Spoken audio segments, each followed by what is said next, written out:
After my husband's death, I kept quiet about the fact that he had signed the entire company over to me. At the memorial service, my son smirked and said, "Mom, I'm the boss now. Your place is cleaning my office bathroom." He had no idea what surprise was waiting for him at the office the very next morning. 40 days. 40 days. They say on the 40th day, the soul finally says its final farewell to the earthly world. I sat deep in an armchair in the parlor of our Hamptons estate, and it felt as if it was my soul preparing to leave, to follow him, my Victor. The house was packed with people, soft voices, the muted clink of glassware, the barely noticeable scent of expensive perfume mixed with the heavy, sweet fragrance of the lilies I'd arranged for the service. Everything was done correctly, properly, just as it should be for the remembrance of a man of Victor Holloway's stature, the founder of the Sterling Reserve. From the outside, it might have looked like I, his widow, was the center of this sorrowful ritual. But I wasn't the center. I was behind glass, observing the events as if watching a silent scene in a play. Everyone who approached me offered the same words. "Maya, stay strong. Victor was a great man. What a loss." I nodded, thanked them, and even managed to force out something that resembled a smile. But their eyes looked right through me. They saw only the shadow of their partner, their boss, their friend, a beautiful, well-kept accessory to Victor's genius. They saw the woman who, for 40 years, had orchestrated perfect dinner parties, selected the right linens, and made sure every guest's glass was promptly refilled. None of them had any idea that it was during those very dinners, beneath the clinking of glasses and the quiet crackle of the fireplace, that the most critical deals were finalized. That it was me, simply Maya, who spent hours on the phone with Belgian chocolatiers and French curers, not discussing contracts, but their children, their gardens, their joys, and their sorrows. Victor called it the social glue. He used to say, "Maya, I build the walls, but you fill the house with life. Without you, it's just a stone box." Now the box felt empty. In my lap rested a slim folder of embossed leather. I hadn't let it out of my sight since the day the notary, an old family friend, handed it to me. "This is Victor's final wish," he'd said. "He asked that I give this to you personally, and only after the official will has been read to the others." The official will was predictable.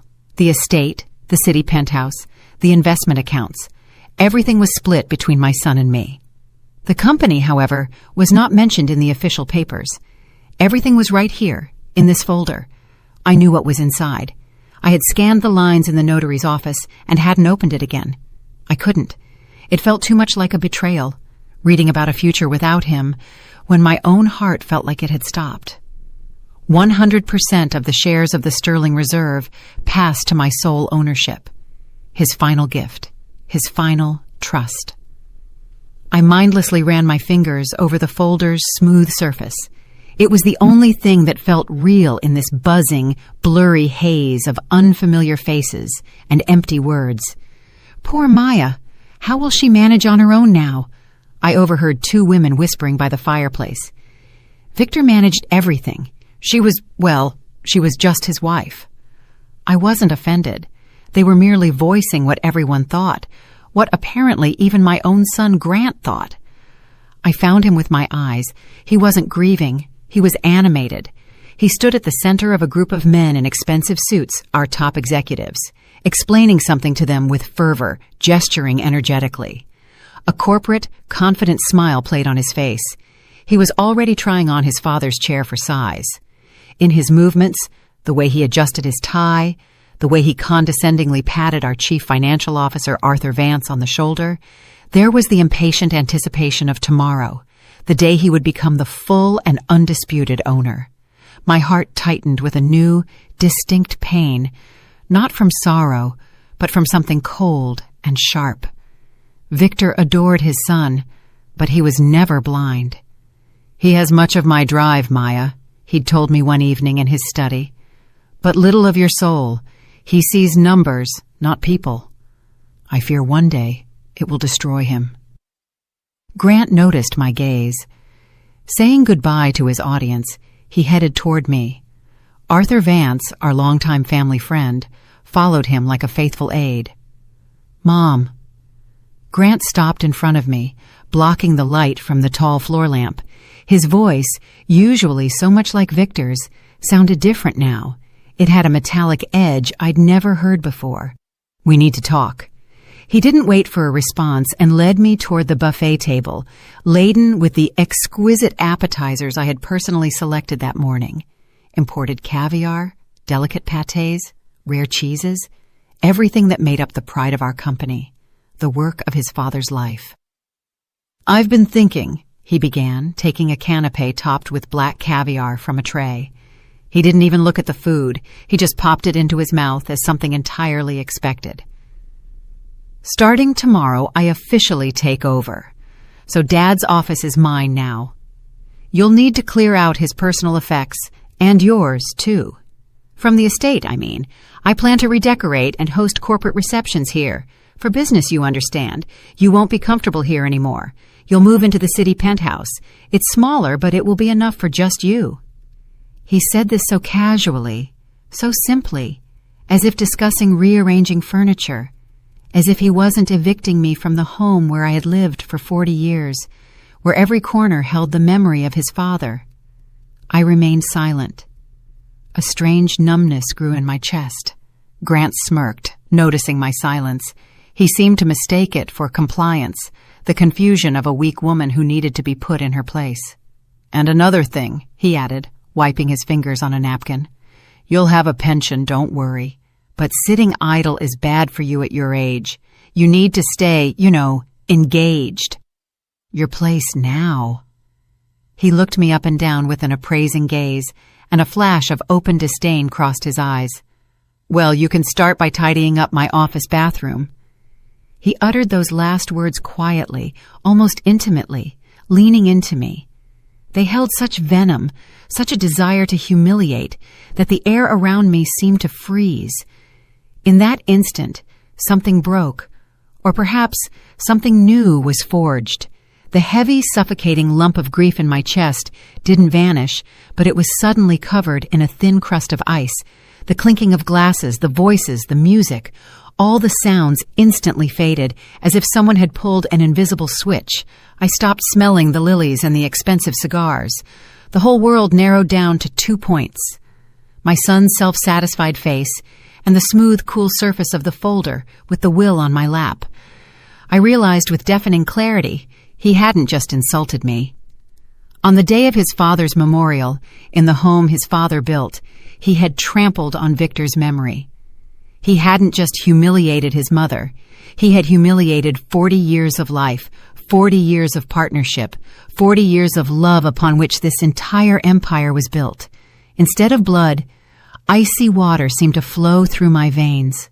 Calm, transparent, carrying not fury, but absolute, ringing clarity. Standing before me was not my son.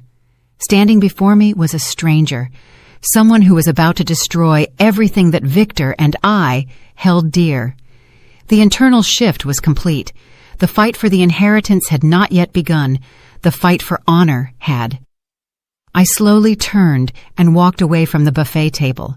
I didn't say a word to Grant, nor did I grant him a glance. The icy composure that filled me was stronger than any armor. I walked through the parlor, past the sympathetic faces and sorrowful whispers, ascended the stairs to our master suite, and closed the door behind me. The noise of the service remained somewhere in another life. My life, the one before this day, had ended 40 days ago. The one I'd had just an hour ago ended with my son's last word. I waited until the last car had pulled away from the house and everything downstairs had fallen silent. Only then did I leave the suite and descend to the first floor. The house smelled of stale candle wax, lilies, and betrayal. Without turning on the lights, I walked down the hall to Victor's study. This was the heart of the home, the core of his life. Heavy oak paneling, bookshelves reaching the ceiling, the massive desk where his half-empty cup of tea still sat. I sank into his oversized leather armchair. It still held his warmth, his scent, the faint aroma of sandalwood and fine tobacco. How many nights had I sat just like this, in the chair opposite, listening as he shared his plans, his fears, his dreams. The Sterling Reserve was more than just a business. It was our mutual child, born out of a love for quality, out of respect for tradition. "Your place is cleaning my office bathroom." The phrase echoed in the hollow silence of the study. It didn't provoke tears. The tears had dried up. It only provoked a cold, detached curiosity. How could a man who grew up in this house, who saw his father build his reputation piece by piece, stoop so low? How could he so devalue everything that defined our family? He sees the company as a machine, a collection of assets, warehouses, and logistics chains. He thinks it's enough to sit in his father's chair, hang his own portrait on the wall, and the mechanism will continue to work, spitting out money. He doesn't understand that Victor didn't build a mechanism. He built a family that extended far beyond this house. It lived in Brussels, on Celanese plantations, in small fishing villages on the coast of France. Its members were people whose families had spent centuries making the best chocolate, tea, and caviar in the world. People for whom the word honor was not an empty sound, but the foundation of their life's work. This is why my first thought wasn't about lawyers. Showing Grant the folder with the will would have been too easy. It would have been his language, the language of documents, power, and formalities. It wouldn't have changed anything in his soul. He would have simply hated me even more, but he still wouldn't have understood his fundamental mistake. No, I had to speak to him in his father's language, the language he, unfortunately, had never learned. I reached out to the bottom shelf of the desk and pulled out a heavy, thick journal with an embossed leather cover. This was my personal notebook, not for business contacts. For that, we had secretaries and electronic databases. This contained other numbers, personal, home numbers I called to congratulate on the birth of a grandchild, ask about their health, or simply chat about small things. Victor would laugh and call it my spider web. "My dear," he'd say, "you've woven your web around half the world, and our partners hold on to us, not through steel contracts, but through your subtle, invisible threads." Now was the time to test the strength of those threads. I opened the book to the letter D. Charlotte Dubois, owner of a small but legendary chocolate factory in Brussels. We met nearly 35 years ago at an exhibition in Paris. Our husbands were discussing supply terms, while Charlotte and I slipped away for coffee and discovered we had far more in common than just our husband's business. Since then, she had become more than a partner. She was a dear friend. I dialed her number. Long, drawn-out rings. On the other end, her slightly raspy, always energetic voice answered. "Hello? Oh, Charlotte, my dear, it's Maya." "May? Goodness, I was just thinking about you all day. How are you, my sweet? How is the service?" Her voice was full of genuine warmth and sympathy. I closed my eyes for a moment, allowing that warmth to touch my frozen heart. It went as it should. There were many people. Everyone remembered Victor. I tried to keep my voice steady. He was a great man, May. A true original. They don't make them like that anymore. I lit a candle for him at the cathedral. "Thank you, Charlotte. I'm calling you, actually, for this reason." I paused, choosing my words. "I just wanted to let you know, we have some changes coming. Grant is taking the reins." A short silence followed on the other end. Charlotte was too smart not to catch the hidden meaning in my words. "I understand," she finally said, her voice turning serious. "Grant is a good boy, but he's different. He's a child of the new century." "Exactly," I confirmed quietly. "He's a child of the new century. So I'm just calling my old friends, just to check in, to thank them for the years of friendship." "I hear you, May," Charlotte said firmly. "You can always count on me. Whatever happens, call me if you need anything, anytime." "Thank you, dear. That's all I needed to hear." We said our goodbyes. I hung up and sat motionless for a few minutes. The first thread held fast. It was stronger than steel. I turned the page. Sri Lanka. Mr. Sundaram, owner of the tea plantations that supplied us with the exclusive blend found only in our stores. His father had worked with Victor's father. I remembered Mr. Sundaram flying in for our 25th wedding anniversary and bringing a potted tea sapling as a gift. It still grew in our conservatory. I called him. He was, as always, exquisitely polite and respectful. I asked about his family, the new harvest, and then, as cautiously as I had with Charlotte, I mentioned the new leadership. He was silent for a long moment, then spoke with a gentle accent. "Madam Maya, our family has worked with your family for 2 generations. To us, the sterling reserve is Mr. Victor and you. Everything else is just words on paper. We remember kindness." The third call was to France, to Monsieur Laurent, whose small family-owned business supplied us with the finest island caviar in the world. He was an artist, a poet of his craft. He spoke about caviar the way others speak about music. Victor valued that obsession with quality in him. The conversation was brief. I said that changes were coming, and that for the new generation of businessmen, old friendships might no longer be valued. He replied simply, "Madam Holloway, there are things that are not for sale. Reputation is one of them. My reputation is tied to yours. I will not forget this." Hanging up after the third conversation, I felt the ice in my chest begin to melt, giving way to something new. It wasn't hope. It was certainty. My spider web was intact. For 40 years, I had woven it with threads of friendship, respect, and human warmth. And now, that spider web was transforming into a net that would very soon ensnare the one who fancied himself the hunter. I closed the notebook. The study was still dark and quiet, but now the silence wasn't oppressive. It was filled with power. I had made my first move, and I had made it not as an offended mother or a humiliated widow, but as the owner of the sterling reserve. My son didn't know it yet, but the war for the soul of his father's company had already begun, and I wasn't about to lose it. The coup. I sat in the study until dawn. When the first gray rays touched the spines of the books, I got up and quietly went to my room. I didn't go to sleep. I just waited for the sound of footsteps on the stairs, the sound of the front door closing. That was the sound of the beginning of his new day, the day of his triumph. I didn't see it with my own eyes, but I know my son. I know Arthur. I can imagine every detail of his first day at the office, the day he thought would be the start of his empire. He surely arrived at 9 o'clock, not a minute later. He walked into the building, steeped in the aromas of Ceylonese tea, Belgian chocolate, and old wood, the scent of a legacy that he likely didn't even notice. To him, it was just the smell of money. His father's secretary, Ms. Davis, a woman who had worked with us since day one, must have met him at the entrance with tears in her eyes. "Mr. Grant Holloway, please accept my condolences."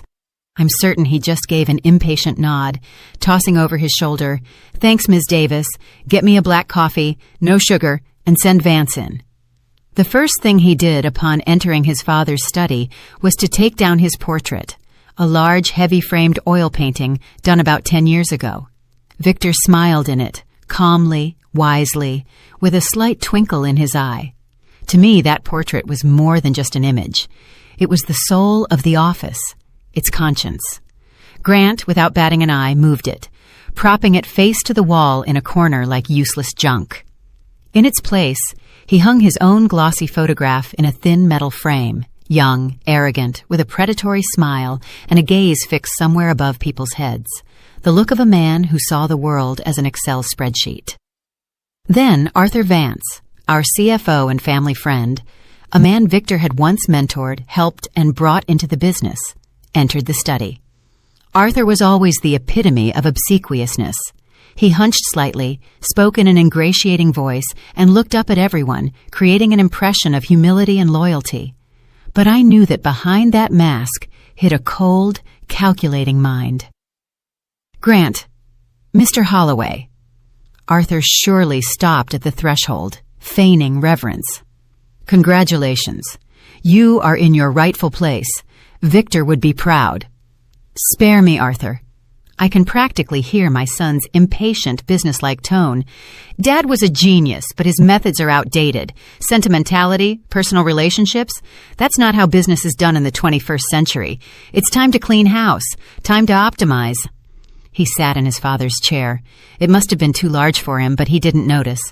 He surveyed the office with an owner's gaze and rubbed his hands together. All right, the first order of the new management. He paused dramatically. We need to cut costs immediately. I've looked at the reports. Our suppliers are sitting on a gold mine. For decades, they've dictated their prices, hiding behind fairy tales of exclusivity and handmade quality. Enough. Absolutely, Grant. Arthur Shirley chimed in immediately. I completely agree. Procurement costs are our single largest expense. But Grant, you know those old-timers? They're very touchy. Victor spent years building those friendships. Grant laughed. A cold, unpleasant laugh. He bought that friendship with our money. And the truth is, my mother handled all that. All her tea parties, phone calls, little Christmas gifts. How many lost man-hours? How much wasted cash? What inefficiency? I imagined him leaning back in the chair, and the same disdain I heard yesterday at the buffet table was in his voice. She's just a sentimental old woman, Arthur, and she surrounded herself with the same dinosaurs. She thinks her friendship will pay our bills. But you and I know that the world is ruled not by smiles, but by money, hard, cold cash. So, what do you propose?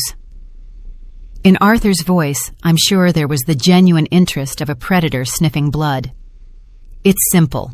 You'll prepare a standard email right now for all key suppliers. Charlotte in Brussels, the tea merchant in Sri Lanka, the French with their caviar. Short and to the point. Due to a change in leadership and new company commercial policy, we demand a 20% reduction in purchasing prices across the entire assortment. New terms are effective immediately. That's it. No courtesies, no dear partners. This is business. They either accept our terms or we'll find others. No one is indispensable.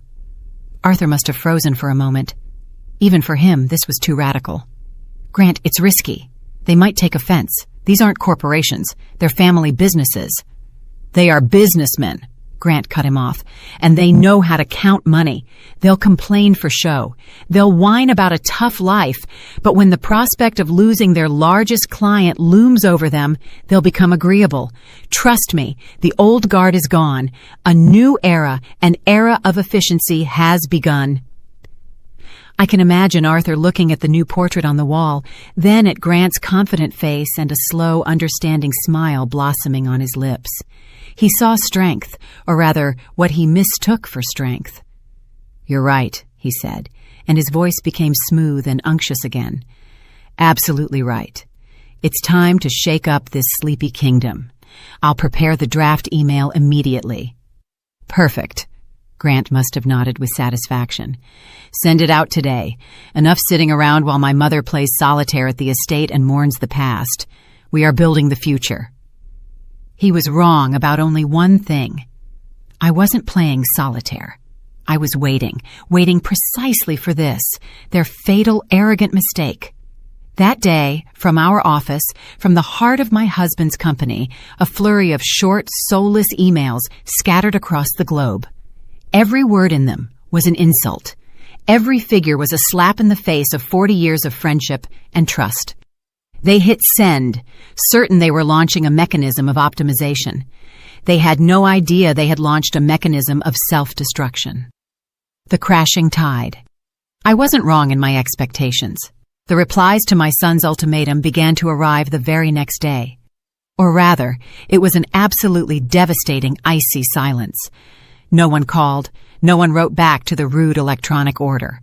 In the world of big corporations where Grant lived, silence meant consent or the start of negotiation.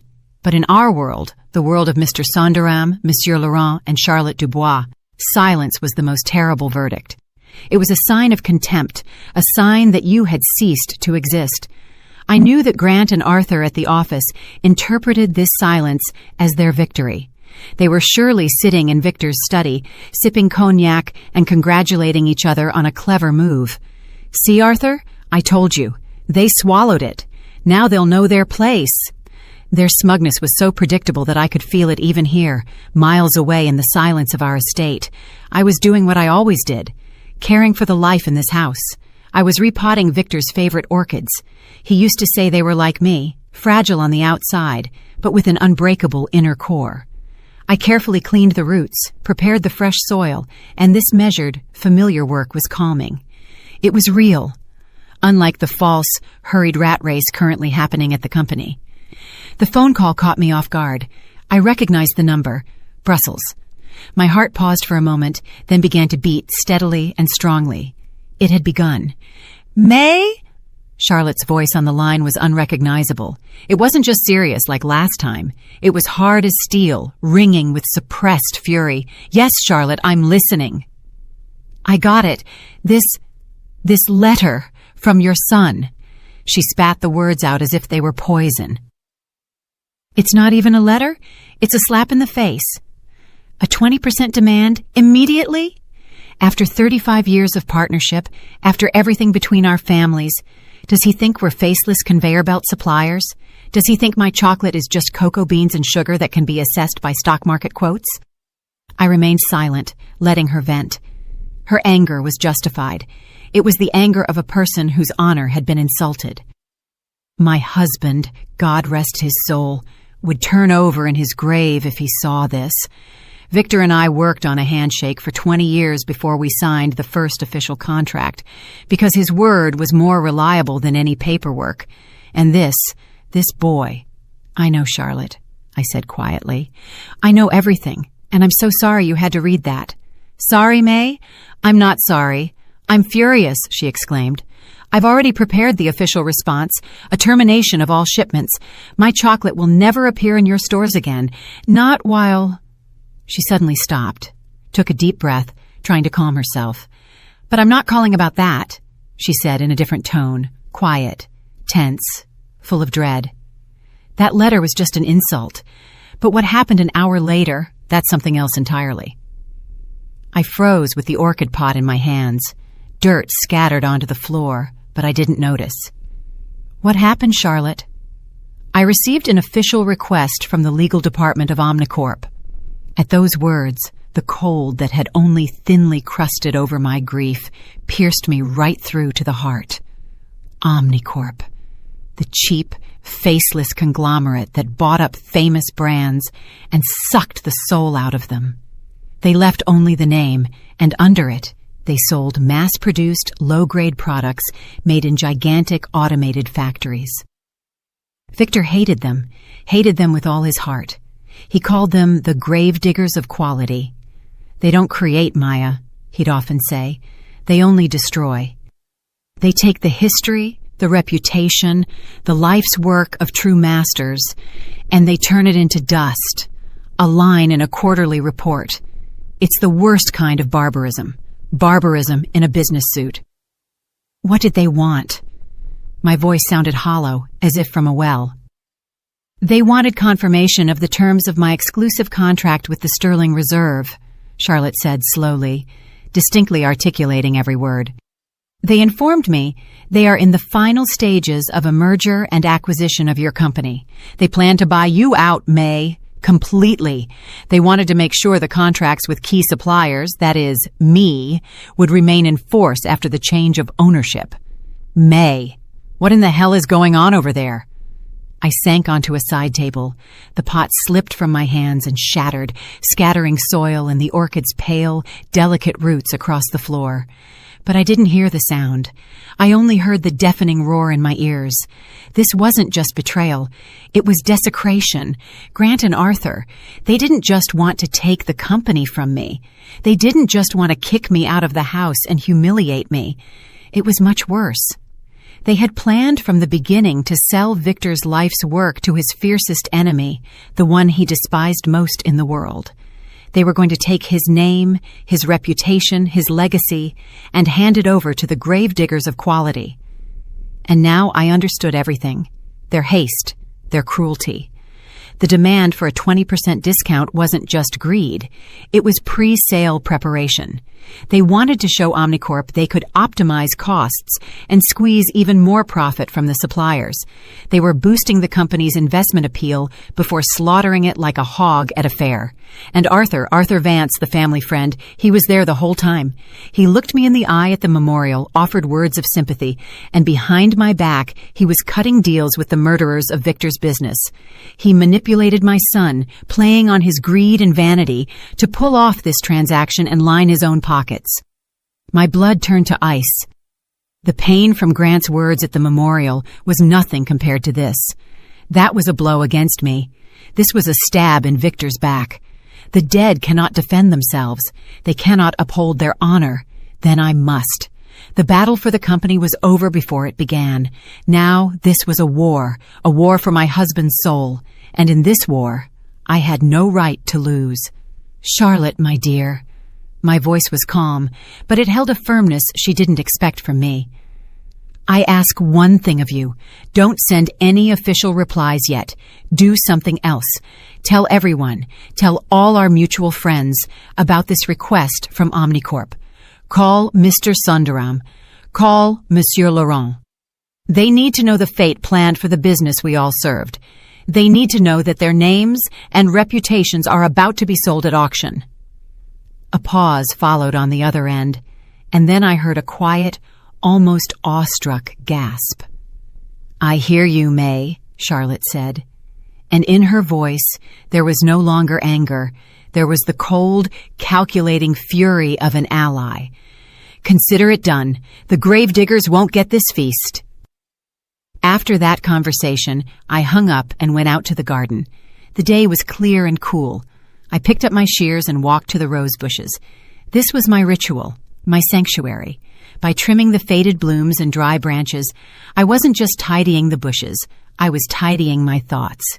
Each snip of the blades echoed in the silence like a metronome, counting down the last hours of the old world.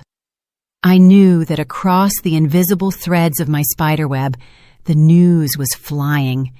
From Brussels to Sri Lanka, from there to France, to Italy, to Spain.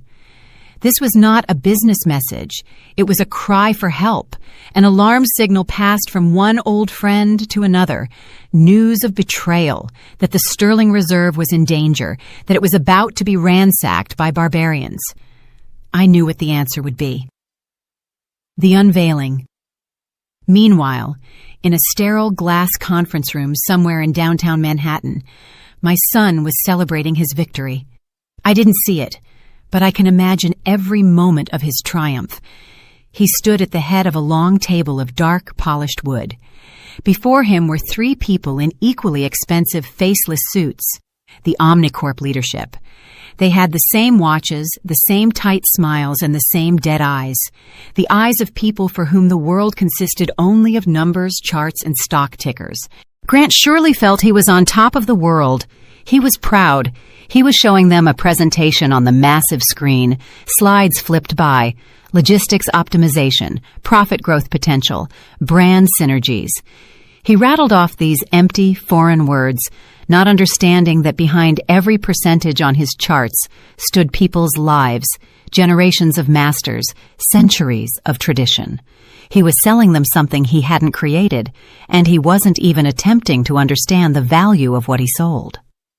"And as you can see, gentlemen," he proclaimed, pointing a laser pointer at a chart, "after the work we conducted with our suppliers, we project a 20% reduction in procurement costs as early as this quarter. This frees up our capital and makes the sterling reserve an even more attractive asset." He surely paused, expecting applause. The Omnicorp people didn't applaud. They only nodded almost imperceptibly. To them, this was routine. At that moment, his phone, lying on the table, vibrated. The screen showed Sam Jones, warehouse manager. Grant frowned. What an inappropriate interruption during his moment of glory. He dismissed the call with a swipe of his finger, without even looking. "Thus," he continued, restoring his self-satisfied smile, "we are handing you over not just a company. We are handing you a finely tuned mechanism with enormous potential, and most importantly, exclusive, long-term contracts for the world's finest delicacies. This is our greatest treasure. The phone vibrated again, persistent. Sam Jones, warehouse manager. The irritation on Grant's face was now undisguised. How dare some warehouse clerk distract him when the fate of millions was being decided? He dismissed the call again and pointedly placed the phone face down. One of the men in suits slightly raised an eyebrow. Grant was already opening his mouth to deliver the concluding, most bombastic part of his speech, but he didn't get to finish. The conference room door burst open. Standing in the doorway was Sam Jones, an older man who had worked with Victor for 30 years. Pale, bewildered, in his work jacket, he looked like an alien in this kingdom of glass and polished wood. "Mr. Holloway," he gasped, ignoring the icy stares of the Omnicorp men. "Sam Jones, are you insane?" Grant hissed, his face red with fury and shame. "I'm in a meeting. Get out of here." "The ships," the old man stammered, not hearing him. "The ships. They turned around." A silence fell, so thick and heavy it felt tangible. "What?" Grant asked, not believing his ears. "All of them. Every single one." Sam Jones's voice trembled. "The port just called, and a notice came from Brussels, from Ceylon. A refusal of all shipments. All cargo is halted. The ships that were already at sea are turning around." Grant stood and stared at him silently. The color slowly drained from his face, leaving behind a deathly pallor. The confident smile slipped away, revealing the confusion of a small boy. Behind him, the slide with the profit growth chart still glowed on the huge screen. Now it looked like a cruel joke. The Omnicorp men exchanged silent glances. There was no sympathy or surprise in their eyes, only cold, sober calculation. One of them slowly, almost lazily, closed his laptop. The click sounded like a gunshot in the dead silence. "It seems," he said, in a level, indifferent voice, addressing his colleagues, not Grant, "that the subject of negotiations has been exhausted." Their deal was built on one single foundation, the exclusive supplier contracts they couldn't get on their own, without Belgian chocolate, without French caviar, without Ceylonese tea. The Sterling Reserve was just an empty building with a beautiful name, and now that building had collapsed. My son's humiliation was complete, and worst of all for him, public. He stood amid the ruins of his triumph, before the people to whom he had just sold greatness, but in the end had demonstrated only his own. The surprise had begun. The verdict. I didn't hear them leave. I didn't see my son, pale and crushed, standing alone in the conference room that should have been his moment of victory. But I knew what would follow. Anger, confusion, and then the search for someone to blame. And in their distorted worldview, anyone could be blamed but themselves. I waited for them in the garden. I wasn't hiding. I was simply where I belonged, in my world, which I had created and nurtured for decades. The sun warmed my shoulders. The air was thick with the sweet, honeyed scent of the blooming roses. I held a small pair of gardening shears and methodically clipped the spent blossoms to give strength to the new ones. This work demanded attention and calm. It did not tolerate haste. I heard them long before I saw them. First, the furious squeal of tires at the estate gates, a sound utterly foreign to this place. Then the car doors slammed shut, so hard it sounded like they'd been kicked open. Gravel crunched under quick, heavy footsteps. They didn't enter the house. They burst into it. "Mom!" Grant's shout echoed through the first floor and spilled out onto the terrace. "Where are you?" I didn't answer. I carefully cut a deep burgundy, almost black rose, a black baccarat, and placed it in my woven basket. A moment later, they appeared on the path leading to the rose garden. They looked like two cornered animals. Grant was disheveled, his jacket unbuttoned, his tie pulled to the side. His face was distorted by a grimace of fury and despair. Arthur followed him, trying to maintain some composure, but his darting eyes and deathly pallor betrayed his panic. They stopped a few feet from me, breathing heavily. Their aggressive energy invaded the harmony of my garden like a dissonant chord. "Mom, what did you do?" Grant shouted again, unable to control himself. His voice cracked. "What did you tell them?" I slowly straightened up, turned to him, and looked him straight in the eye. My gaze was calm. I felt neither fear nor anger, only cold, heavy pity. "What are you talking about, Grant?" "Don't pretend! The suppliers, they all canceled, every single one. Contracts are torn up, shipments are stopped. You called them. You ruined everything." He waved his arms as if trying to shake the answers out of the air. Arthur put a hand on his shoulder, trying to calm him, but more likely seeking support. "Ms. Holloway," Arthur began in his ingratiating voice, which now contained a steel tremor. "We are in a very serious situation. The company is paralyzed. Mr. Holloway spoke hastily, but essentially he is right. We know you talked to our partners. We ask you, no, we demand that you call them immediately and smooth over this misunderstanding. You have to fix this. You have to." His words carried an order, a humiliated lackey suddenly fancying himself a lord. I shifted my gaze from my son's rage-filled face to the tense face of the family friend, and then I turned back to the rosebush, and with one precise, careful movement, clipped another faded flower. The snip of the shears sounded deafeningly loud in the silence that followed. "I didn't call them to cancel anything, Grant," I said quietly, but my voice carried throughout the garden. "I called them as a friend to say goodbye." Grant froze, looking at me, confused. "Say goodbye? What are you talking about? What friendship? This is business. You don't understand any of this. You messed everything up with your senioritis." "It is you who didn't understand, son," I replied just as calmly. I placed the shears in the basket and looked at both of them. Neither of you understood. You thought your father's company was walls, warehouses, and numbers in reports. But it is people. It is the trust he built for 40 years. Trust that you destroyed in 2 days.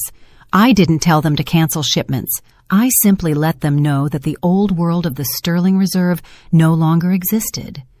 And they chose not to deal with the new one. "That's a lie!" Grant screamed. "They would never do that over some sentimental nonsense. You talked them into something. You slandered me." I took a deep breath, inhaling the scent of the roses, the scent of the world I was about to protect.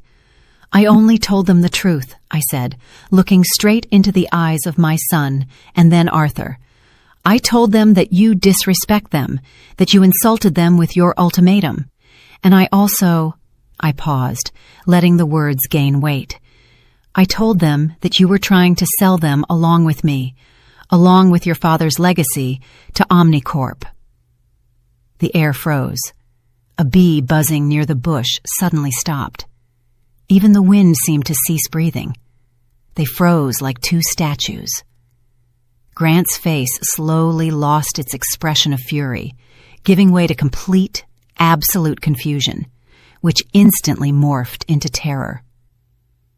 He looked at me as if I had spoken a dead language and uttered a terrible curse.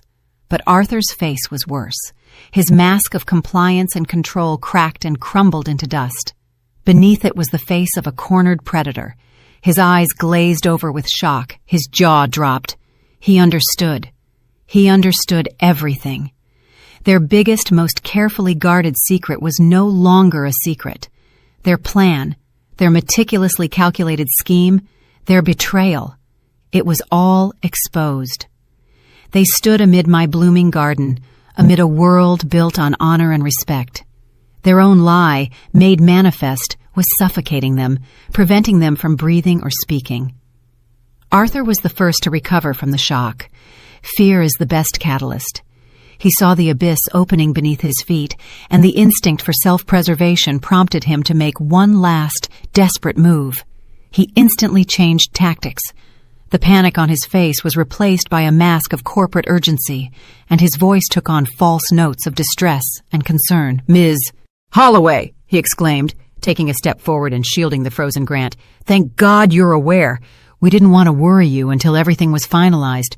You don't understand the full picture." He spoke quickly, hurriedly, as if afraid I would interrupt him.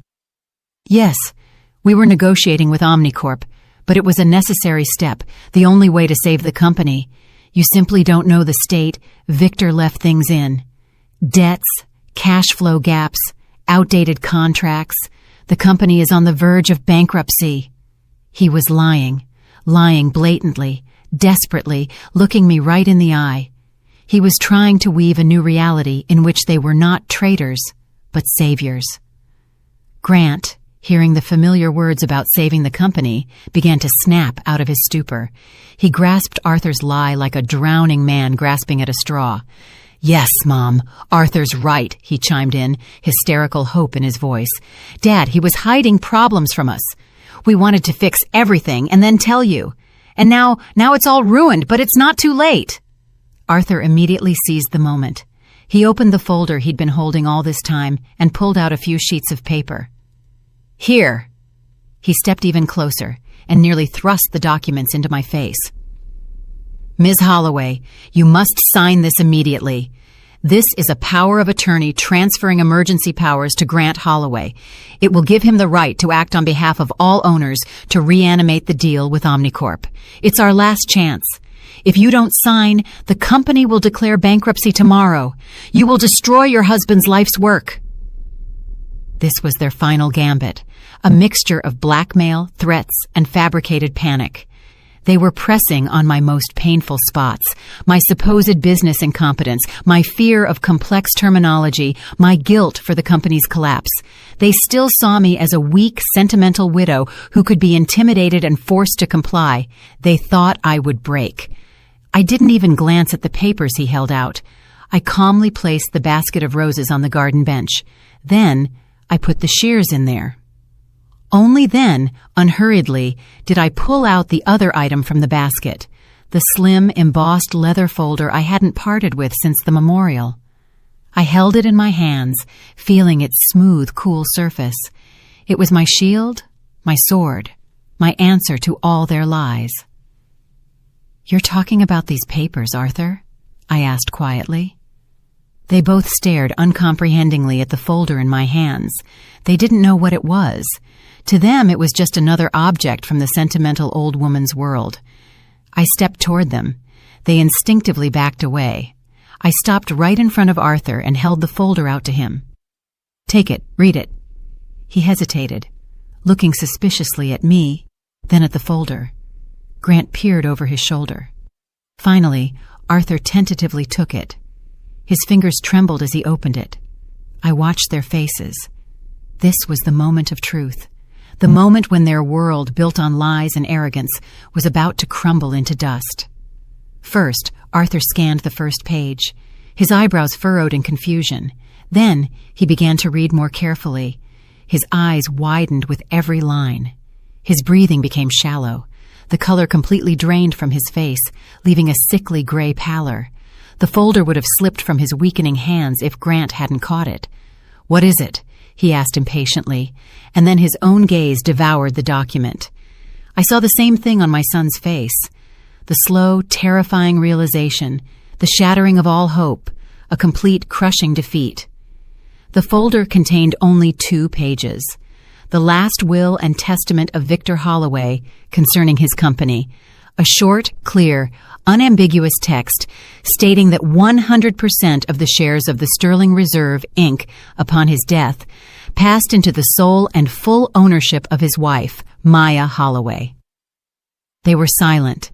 The world had collapsed around them. They stood on its wreckage, speechless. I walked over and took the folder from Grant's slackened hands. Then I looked him straight in the eye. There was no longer anger or smugness in them, only emptiness. "My place is not cleaning your office bathroom, Grant," I said. My voice, calm and steady, rang out in the garden's silence like a judgment. "My place is at the head of the table, the very table where your father made his decisions, the very table where you and this man," I nodded toward the petrified Arthur, "planned to betray his memory." I paused, allowing them to fully grasp the meaning of my words. "You are both fired as of this minute. You have 1 hour to collect your personal belongings from my office. I want you both off my property by evening. Get off my land."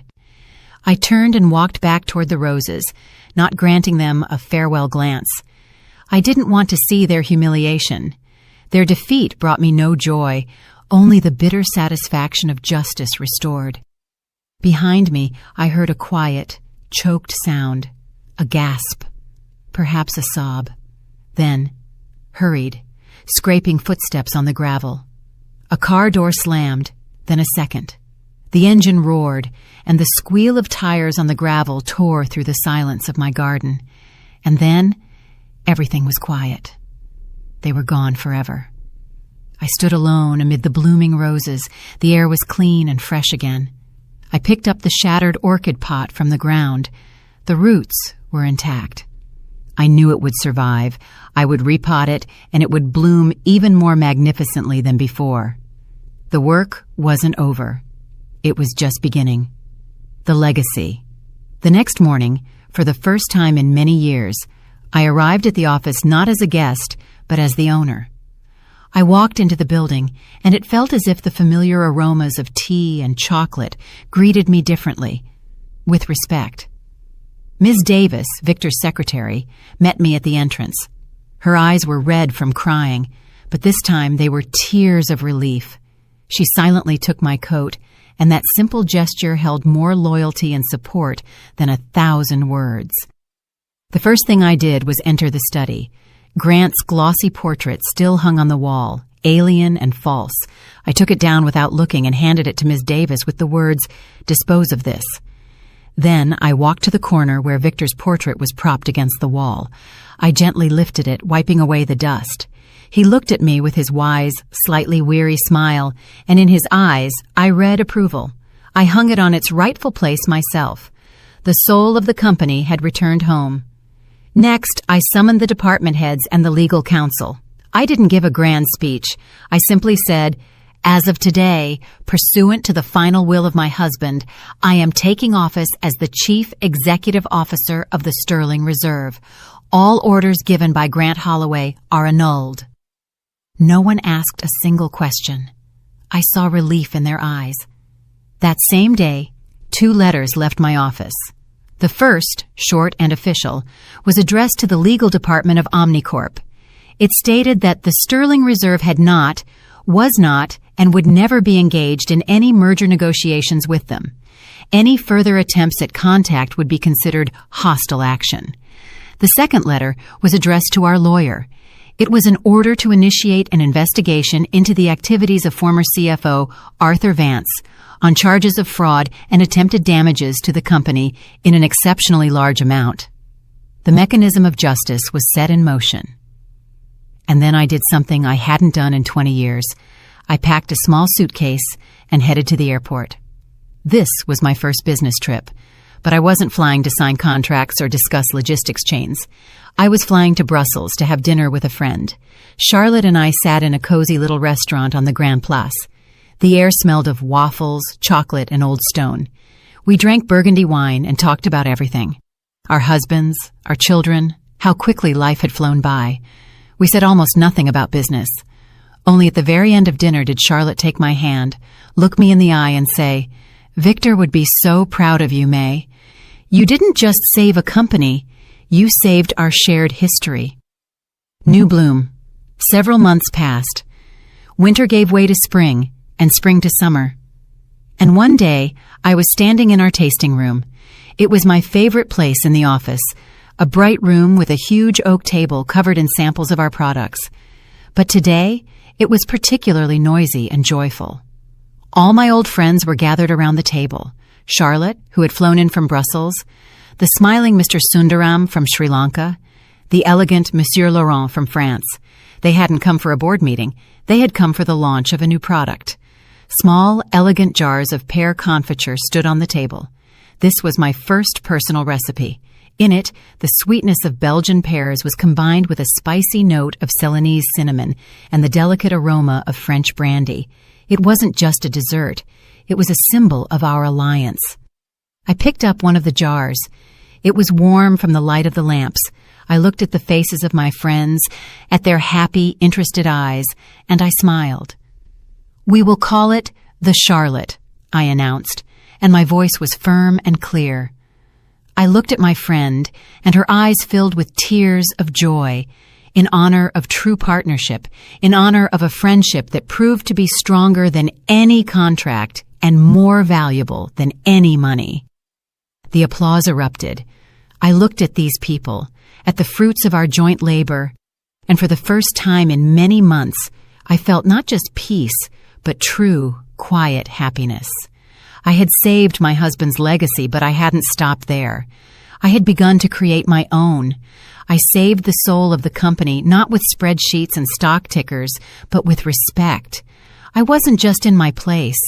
I had finally found it, and I was free. And that brings to a close the story of Maya Holloway. It is a story of quiet strength, of a dignity that cannot be stripped away, and of how true values, respect, loyalty, and human relationships sometimes prove to be a much greater capital than money and formal power. This narrative is not so much about business as it is about legacy, about the fact that some things cannot be sold, and honor, once lost, cannot be bought back for any millions. Maya did not just save a company, she saved the soul of the business to which she and her husband had dedicated their entire lives. But let us consider, do the ends always justify the means? The main question this story leaves is, did Maya do the right thing? Undoubtedly, her son and his accomplice deserved punishment for their betrayal and greed. But Grant, her only flesh and blood, her son, was her decision to banish him forever the only correct one? Was there only cold justice in her actions, or was there also the bitterness of deep maternal resentment? How would you have acted in her place? Do you consider her actions just retribution, or perhaps too harsh a decision toward her own child? We would be incredibly interested to know what you think. Share your opinion in the comments below this video. If you have any questions or are curious about any details of this story, be sure to write about them. And of course, if this story touched you, please like and subscribe to our channel. Your support is the best reward for us and an incentive to continue telling you new, equally compelling stories. Thank you for spending this time with us and listening.